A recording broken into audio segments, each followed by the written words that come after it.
Hey, what is up, everyone? Tosh here. We had some really exciting news that was dropped into the AMA yesterday about the LAN tournament and a little bit about the features of how that's going to go.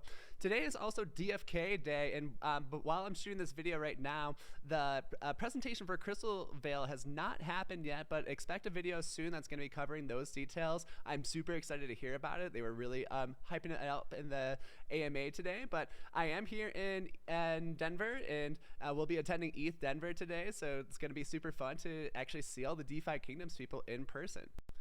But again, today's video is going to mainly focus on this LAN tournament, and these LAN plots are still going for over $250,000 right now. I assume that will go down when we see the supply increase, but I'm really excited about this tournament to get these high value NFTs.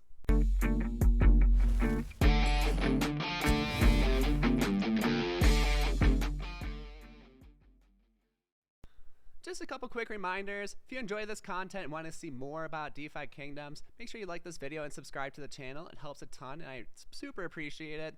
Also, do note that I am not a financial advisor, and nothing in this video should be considered financial advice. This is educational content only. So if you haven't seen, Sandwich Punch has been writing write-ups of the AMAs very shortly after they are done. I love these and rely on them as well, so definitely check it out. Link to this one is in the description below.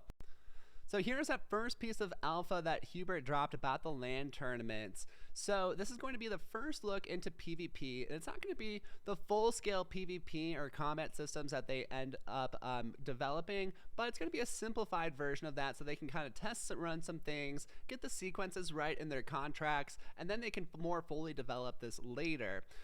But the LAN tournament here is going to be played on this more simplified version. So for each LAN plot that's available, there's going to be a separate tournament, and they're going to be at staggered times, and these are going to be best of 7 matches. So I'm assuming it's going to be some kind of bracket that we'll have to climb up to get to that top spot.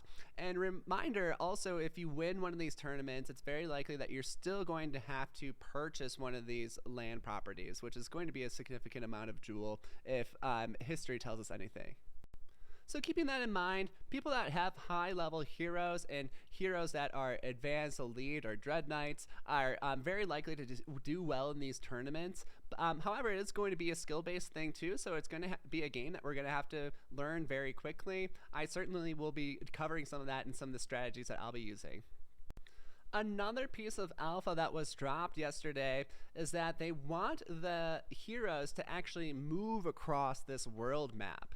So it's going to be really interesting to see, and a lot of strategy to unfold if we can only have our heroes in a certain location. Our best heroes are going to want to fight in the tournaments that they have the best odds at. So it's going to be really interesting.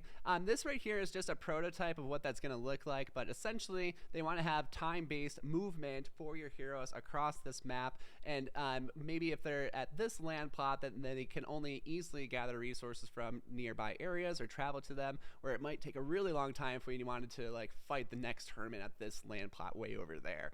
So keep all of that in mind. It's going to be, I think, a pretty big factor in how this tournament goes. So other than that, we really don't have a whole lot of detail behind what this tournament is going to look like. There's a lot of speculation that this is going to be teams of 3 heroes. So if you are preparing for this tournament, it's best to assemble a good team of 3 heroes. I'll go over maybe some combinations of that in a future video soon. I also have Raf from DFK Adventure wants to hop on stream soon, so look out for that. It's going to be super fun and going to be really informative for combat in this tournament especially. Well, that's going to be all for this video. We'll keep it short for you. I'm super excited about this tournament.